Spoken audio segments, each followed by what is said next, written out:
Hello parents. Pernah gak sih parents merasa ada yang gak beres sama anak tapi gak tahu apa? Anak kelihatan aktif tapi kok akhir-akhir ini makin sering rewel. Makan banyak tapi berat badan tetap segitu-gitu aja. Malam sering gelisah, siang lesu, dan kadang mulai gampang sakit.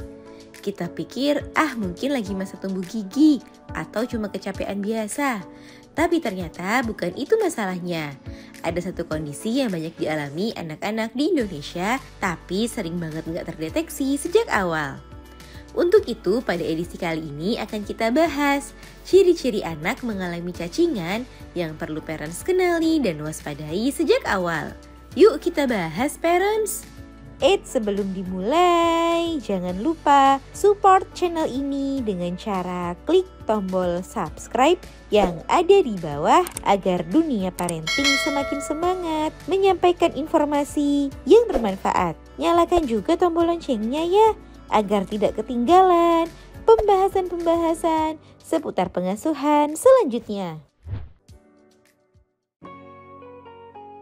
1. Adanya keluhan pada pencernaan anak seperti sakit perut. Ciri atau tanda pertama jika anak mengalami cacingan ialah adanya berbagai macam keluhan pada sistem pencernaan anak seperti sakit perut yang terus-menerus, kembung atau begah, diare, mual dan muntah, bahkan dalam kondisi yang lebih parah ialah buang air besar bercampur darah.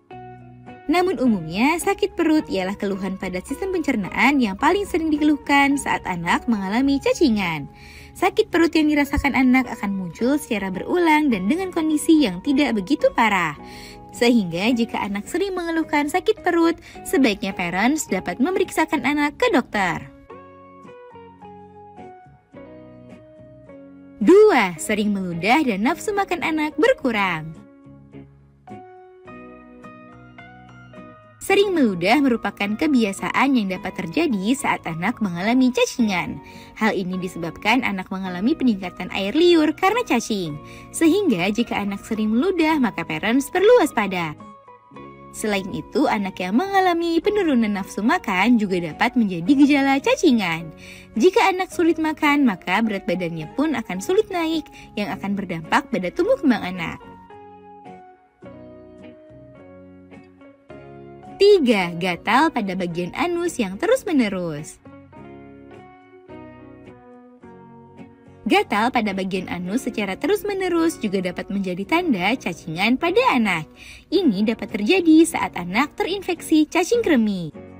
Intensitas rasa gatalnya dapat meningkat pada malam hari atau pagi hari saat cacing mencapai anus untuk bertelur. Kondisi ini harus segera ditangani agar anak tidak mengalami iritasi pada anus yang dapat menimbulkan rasa nyeri. 4. Tampak pucat dan tidur tidak nyenyak. Jika anak mengalami sakit perut dan rasa gatal pada anusnya, tentu ini akan membuat anak menjadi tidak nyaman saat tidur. Jika anak sering mengalami sulit tidur dan tampak gelisah saat tidur, ini dapat menjadi pertanda anak mengalami cacingan. Selain itu, jika anak terinfeksi cacing tambang, biasanya anak akan tampak pucat dan lemas karena cacing ini menghisap darah dari dinding usus. Bila infeksi sudah cukup lama, anak dapat mengalami anemia atau kekurangan darah yang membuatnya tampak pucat dan lemah. 5. Tubuh kurus dan adanya gejala ruam pada kulit. Ciri lainnya jika anak mengalami cacingan ialah tubuhnya yang kurus. Memang tidak semua anak yang kurus menunjukkan ia mengalami cacingan. Namun pada anak yang cacingan, zat nutrisi yang seharusnya digunakan untuk tumbuh kembangnya malah diserap oleh cacing. Selain itu, gejala ruam pada kulit juga merupakan salah satu tanda anak terkena cacingan. Mual, demam, tubuh yang tampak lemas, dan feses yang berbau sangat busuk bisa termasuk dalam gejala anak cacingan. Nah itu dia parents, beberapa tanda anak cacingan yang jarang disadari. Semoga informasi ini bermanfaat. Sekian.